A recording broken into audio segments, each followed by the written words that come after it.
Question 1. What's the safest thing to do if you have to leave valuables in your car?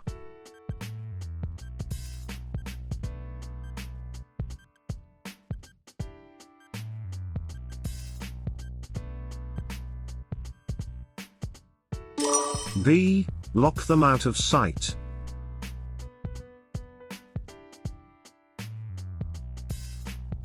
If you have to leave valuables in your car, lock them out of sight. This is the best way to deter an opportunist thief. Question 2. Why has the bus driver positioned the bus on the left?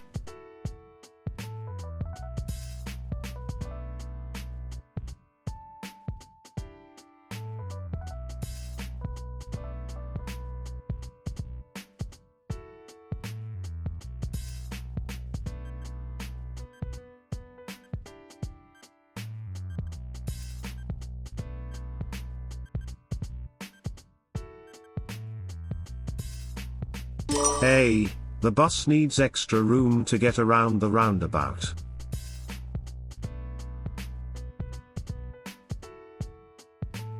A long vehicle at a roundabout may need to use the left-hand lane, even if it's signaling to go right. This is because it needs extra room to travel around a roundabout.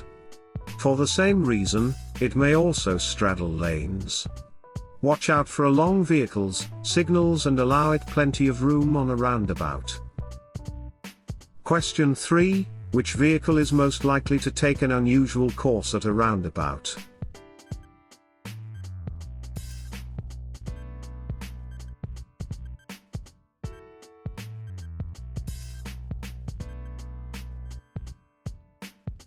C. Long vehicle.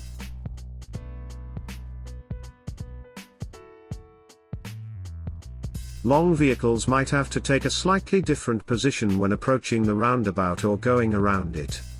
This is to stop the rear of the vehicle cutting in and mounting the curb. Question 4. What does this sign mean?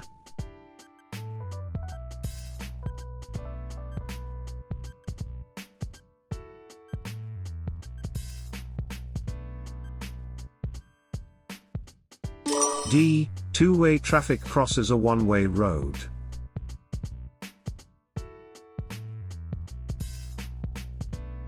Be prepared for traffic approaching from junctions on either side of you. Try to avoid unnecessary changing of lanes just before the junction. Question 5. What's the nearest you may park to a junction, except NE?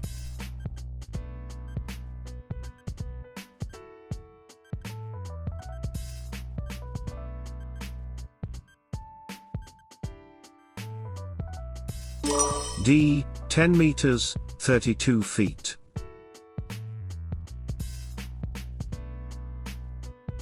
Don't park within 10 meters, 32 feet, of a junction, unless in an authorized parking place.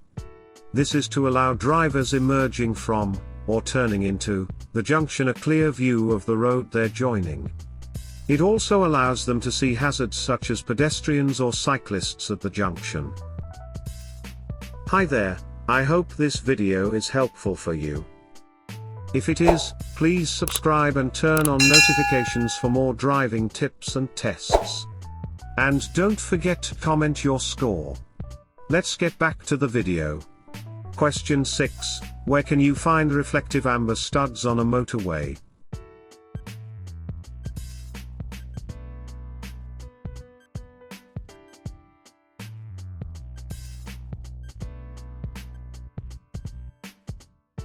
B. On the right-hand edge of the road.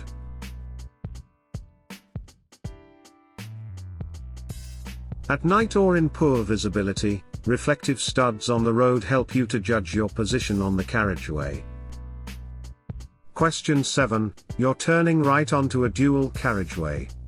What should you do if the central reservation is too narrow to contain your vehicle?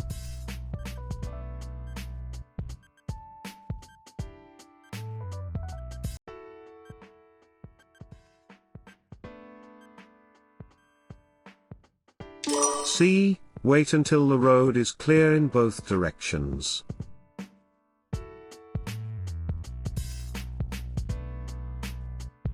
When the central reservation is narrow, it may not be able to contain your vehicle. In this case, you should treat a dual carriageway as one road. Wait until the road is clear in both directions before emerging to turn right. If you try to treat it as two separate roads and wait in the middle, your vehicle will stick out and cause an obstruction that may lead to a collision. Question 8. What's the purpose of these road markings?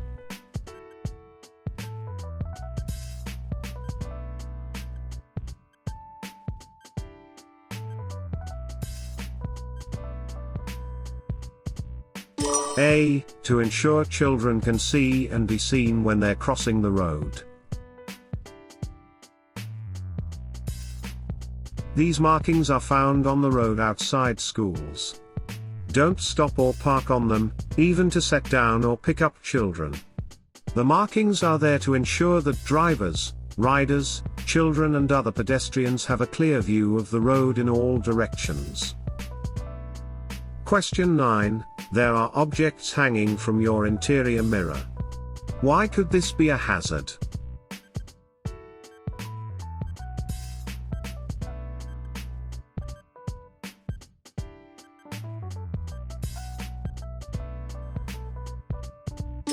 B. Your view could be obstructed.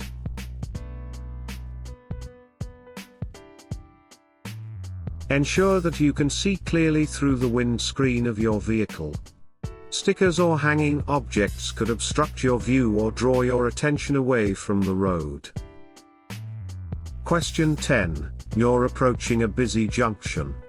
What should you do when, at the last moment, you realize you're in the wrong lane?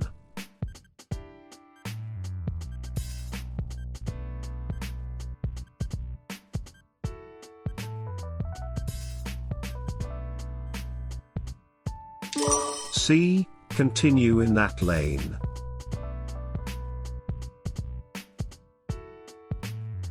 There are times when road markings are obscured by queuing traffic, or you're unsure which lane to use. If, at the last moment, you find you're in the wrong lane, don't cut across or bully other drivers to let you in. Follow the lane you're in and find somewhere safe to turn around and rejoin your route. Question 11. What do these motorway signs mean?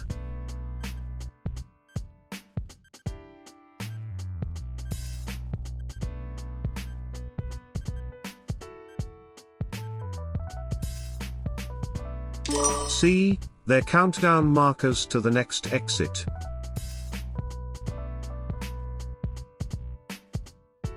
The exit from a motorway is indicated by countdown markers. These are positioned 90 meters, 100 yards, apart, the first being 270 meters, 300 yards, from the start of the slip road. Move into the left-hand lane well before you reach the start of the slip road. Question 12. You have to arrive on time for an appointment. How should you plan for the journey?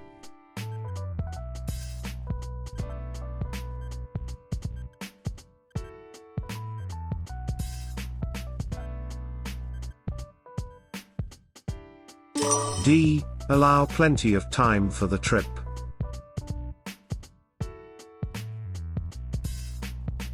Always allow plenty of time for your journey in case of unforeseen problems.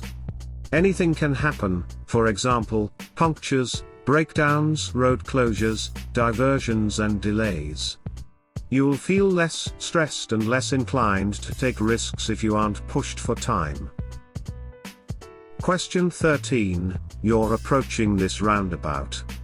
What should you do when a cyclist is keeping to the left while signaling to turn right?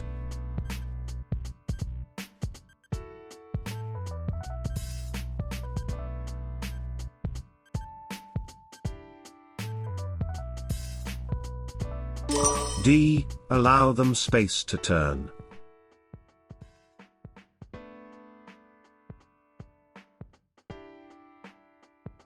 Cycling in today's heavy traffic can be hazardous. Some cyclists may not feel safe crossing the path of traffic to take up a position in an outside lane. Be aware of this and understand that, although they're in the left-hand lane, the cyclist might be turning right. Question 14, how should you overtake horse riders?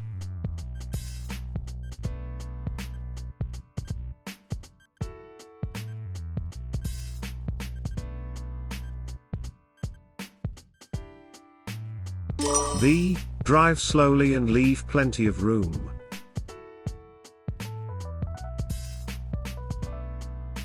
When you decide to overtake a horse rider, make sure you can do so safely before you move out. Leave them plenty of room and pass slowly. Passing too close could startle the horse and unseat the rider. Question 15, what does it mean if the electronic stability control, ESC, indicator lamp lights up while you're driving?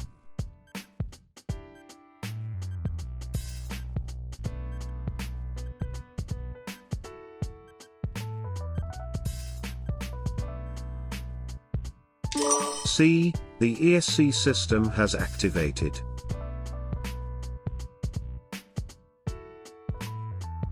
ESC is a computer-controlled technology that detects reduced traction and automatically makes corrective adjustments to prevent loss of control.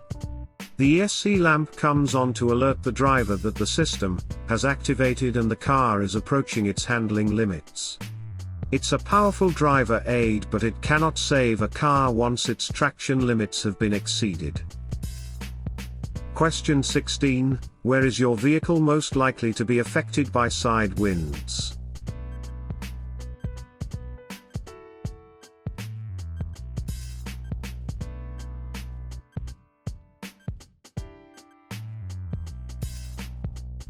D. On an open stretch of road.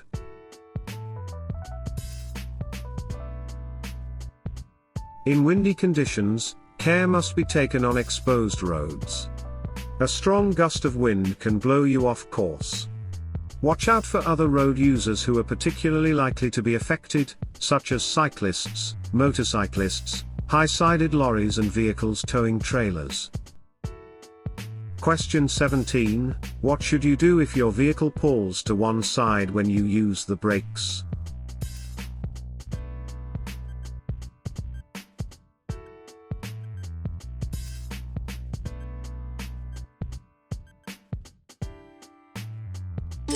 B. Have the brakes checked as soon as possible.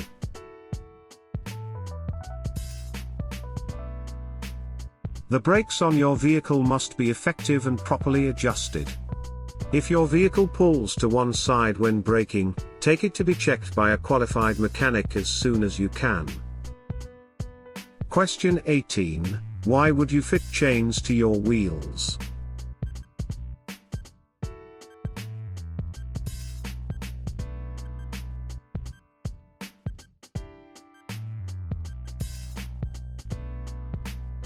D. To help prevent skidding in deep snow.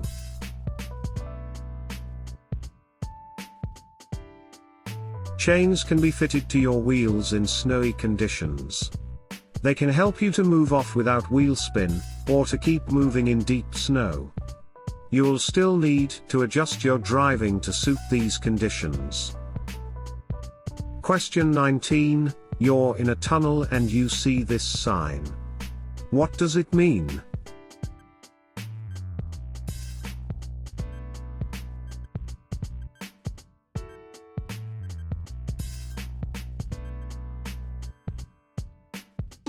D. Direction to an emergency pedestrian exit.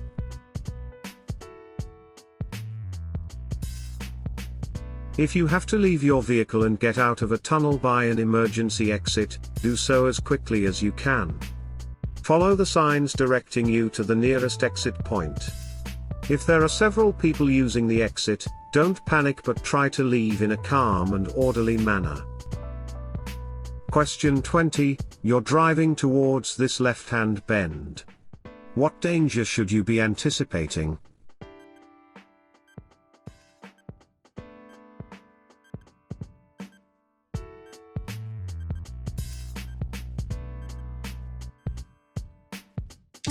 C. Pedestrians walking towards you.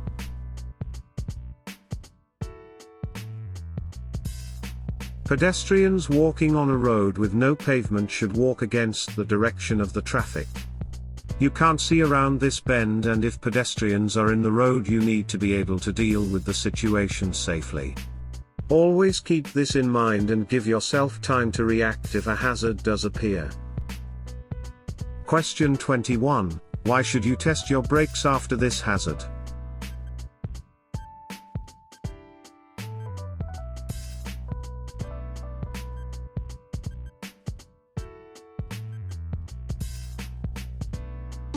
B. Your brakes will be wet.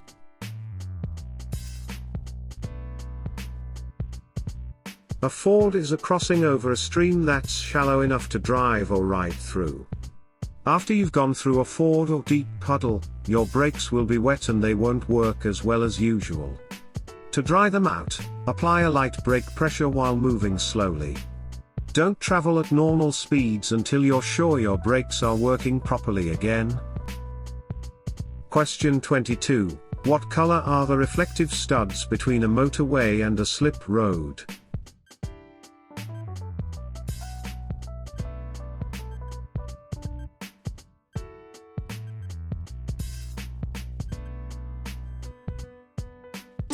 D. Green.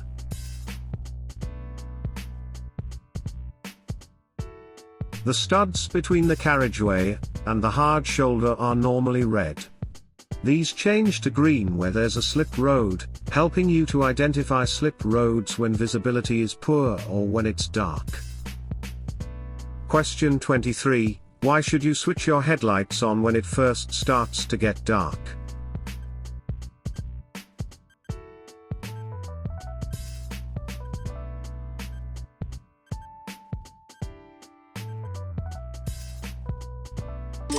D. So others can see you more easily.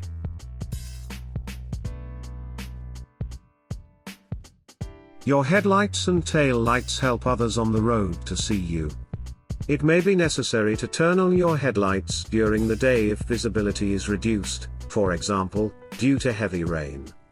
In these conditions, the light might fade before the street lights are timed to switch on. Be seen to be safe.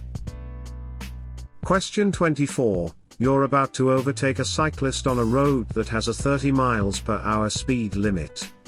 How much room should you leave them as you overtake?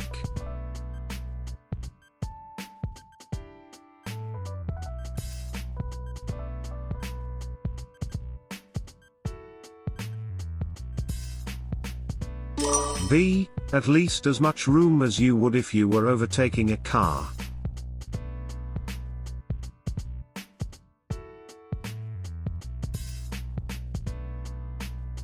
You should leave cyclists at least as much room as you would if you were overtaking a car. Leave them more room if you're overtaking at speeds over 30 miles per hour. Question 25. Why is there a warning reduce speed now?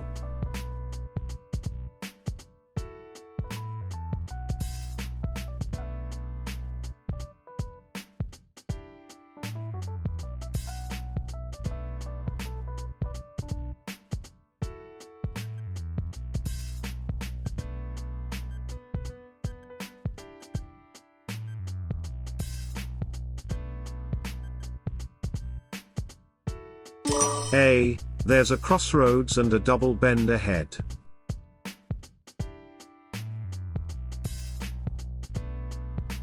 Slow down when approaching areas requiring extra caution, like roundabouts, crossroads, bends or junctions.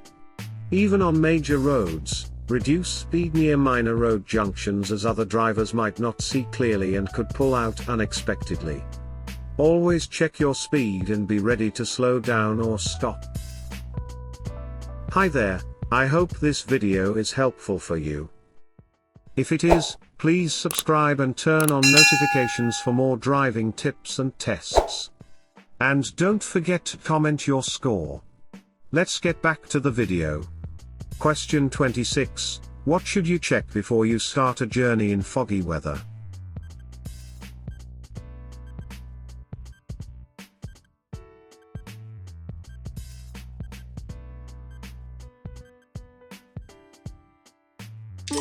C. The windows and lights are clean and clear.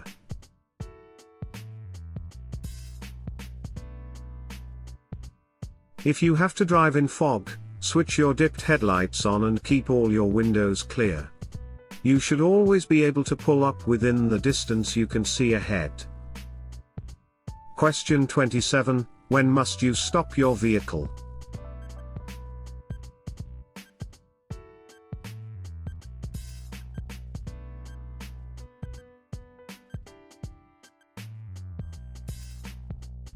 A. If you're involved in an incident that causes damage or injury.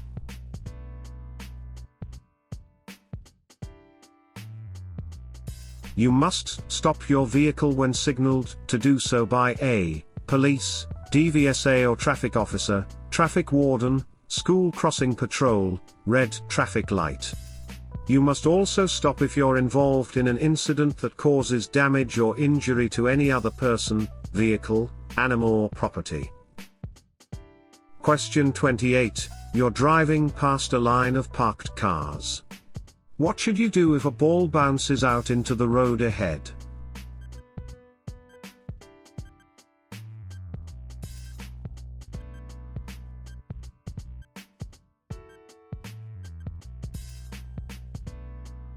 A. Slow down and be prepared to stop for children.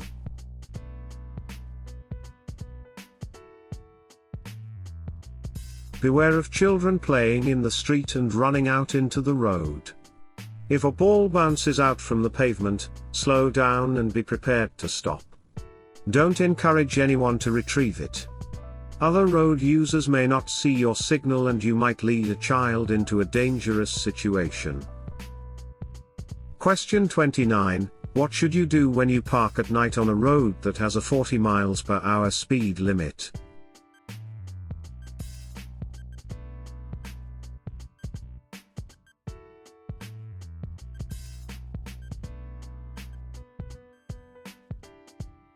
B. Leave parking lights switched on.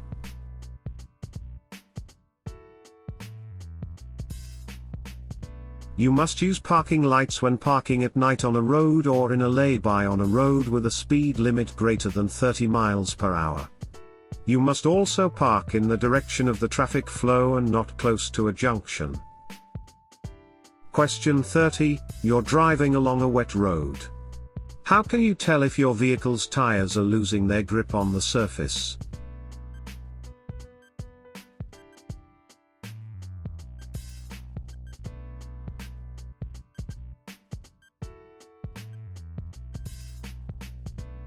C. The steering will feel very light.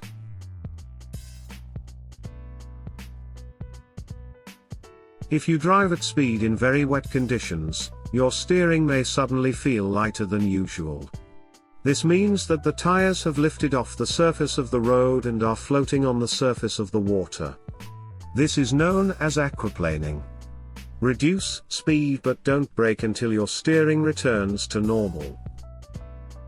Question 31. You're stopped at the side of the road. What must you do if you'll be waiting there for some time?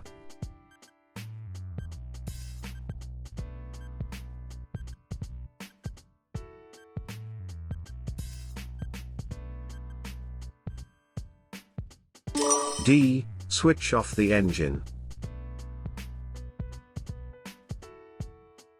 If your vehicle is stationary, and is likely to remain so for some time, you must switch off the engine unless you're stationary in traffic or diagnosing a fault. Question 32. Which vehicle might have to take a different course from normal at a roundabout?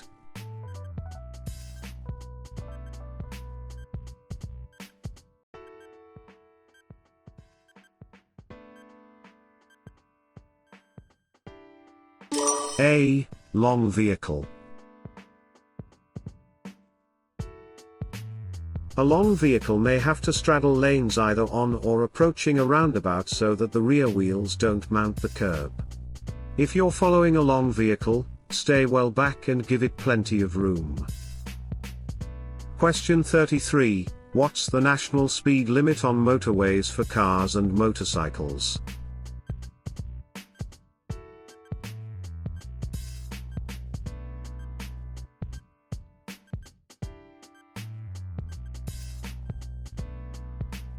A. 70 miles per hour.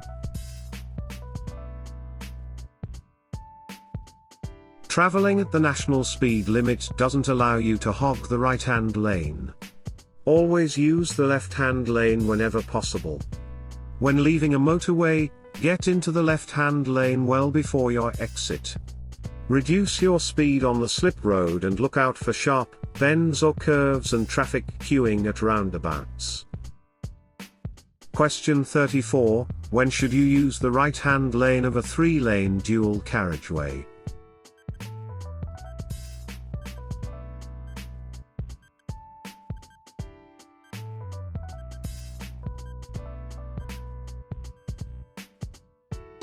B. When you're overtaking or turning right.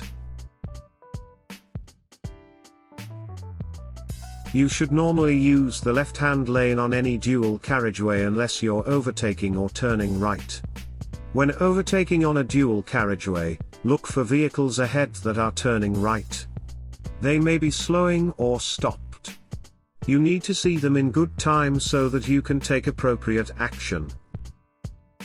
Question 35, what does it mean if you see this signal on the motorway?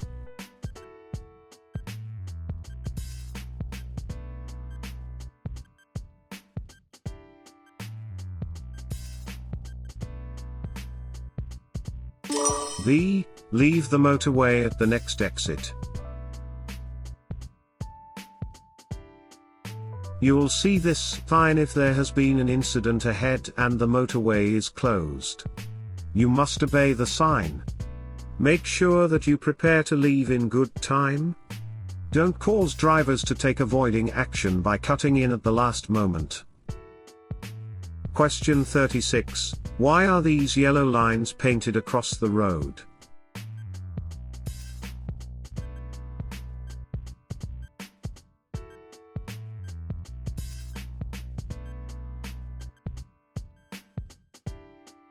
C. To make you aware of your speed. These lines are often found on the approach to a roundabout or a dangerous junction. They give you extra warning to adjust your speed. Look well ahead and do this in good time. Question 37, you want to park and you see this sign. What should you do on the days and times shown?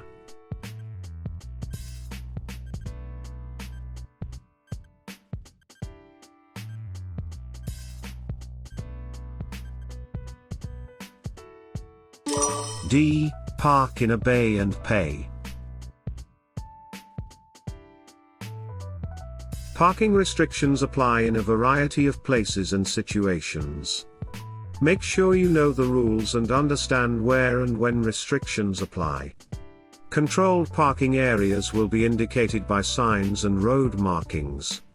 Parking in the wrong place could cause an obstruction and danger to other traffic. It can also result in a fine. Question 38, where would it be unsafe to overtake?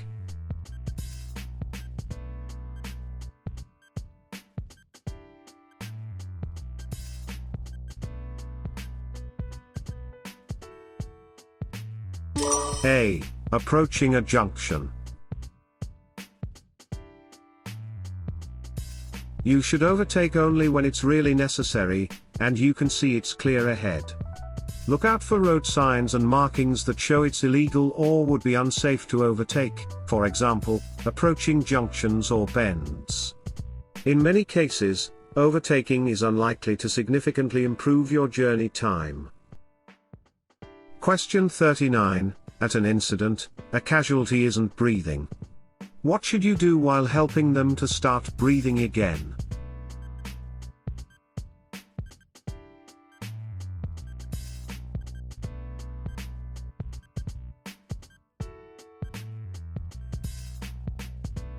A. Open their airway.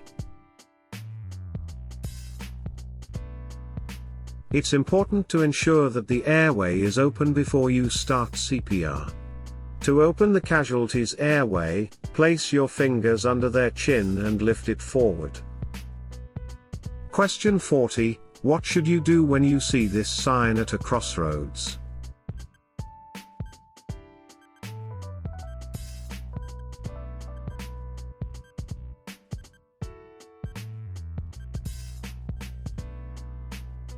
C. Carry on with great care. When traffic lights are out of order, treat the junction as an unmarked crossroads. Be very careful and be prepared to stop, no one has priority. Hi there, I hope this video is helpful for you. If it is, please subscribe and turn on notifications for more driving tips and tests. And don't forget to comment your score. Let's get back to the video. Question 41. Which type of crossing allows cyclists to ride across with pedestrians?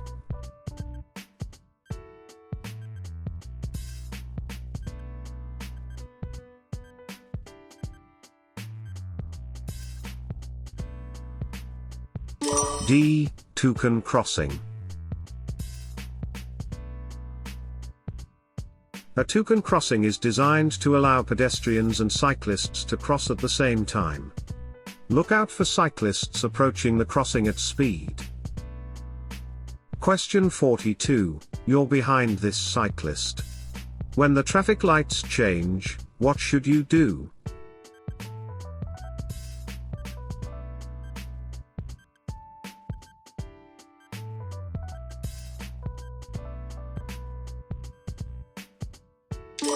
C. Allow the cyclist time and room. Hold back and allow the cyclist to move off. Some junctions have special areas marked across the front of the traffic lane. These allow cyclists to wait for the lights to change and move off ahead of other traffic. Question 43. What does this sign mean?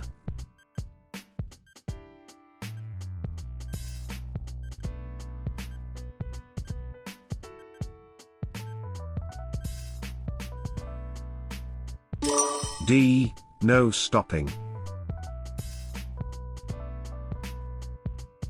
Clearways are stretches of road where you aren't allowed to stop unless it's an emergency. Stopping where these restrictions apply may be dangerous and is likely to cause an obstruction. Restrictions might apply for several miles and this may be indicated on the sign. Question 44. You're driving your car. When may you use a handheld mobile phone?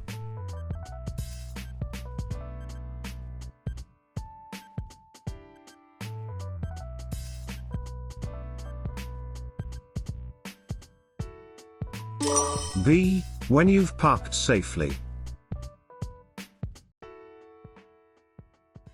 It's illegal to use a handheld mobile phone while you're driving, except in a genuine emergency. Even using a hands-free kit can distract your attention. Park in a safe and convenient place before receiving or making a call or using text messaging. Then you'll also be free to take notes or refer to papers. Question 45. What does third-party insurance cover?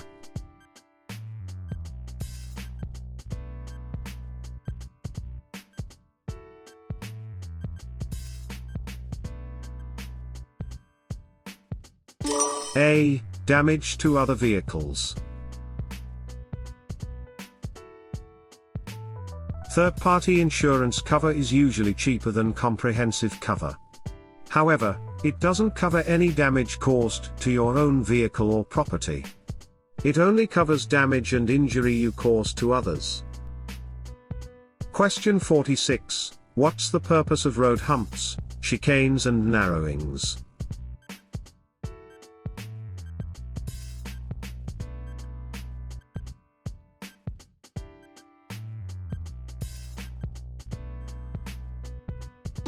B. To reduce traffic speed.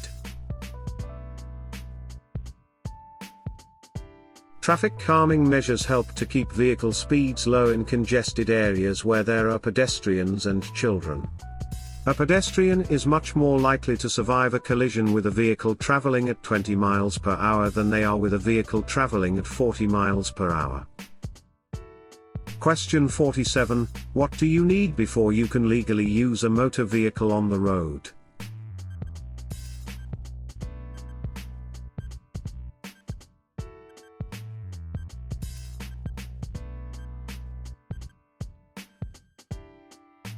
D. An appropriate driving license. Using a motor vehicle on the road illegally carries a heavy fine and can lead to penalty points on your driving license. You must hold a valid driving license for the class of vehicle you're using, be insured to drive the vehicle. If required, the vehicle must have a current MO test certificate and be taxed for use on the road. Question 48. What does it mean if this light comes on while you're driving?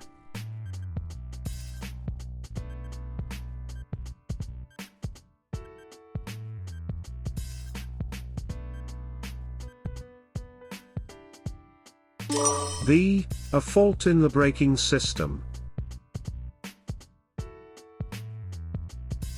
If this light comes on, you should have the brake system checked immediately. A faulty braking system could have dangerous consequences. Question 49. What can people who live or work in towns and cities do to help reduce urban pollution levels?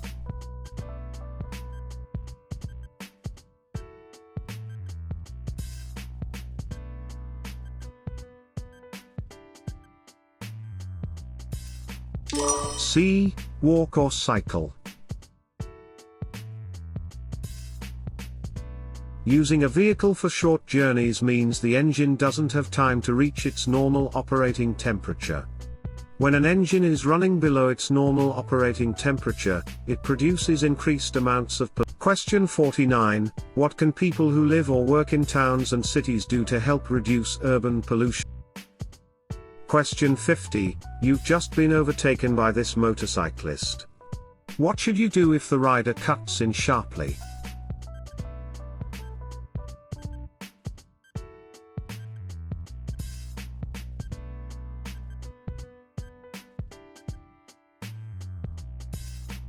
B. Keep a safe gap.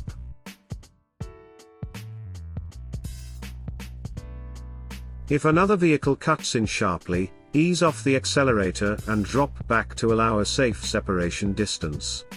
Try not to overreact by braking sharply or swerving, as you could lose control. If vehicles behind you are too close or unprepared, it could lead to a crash.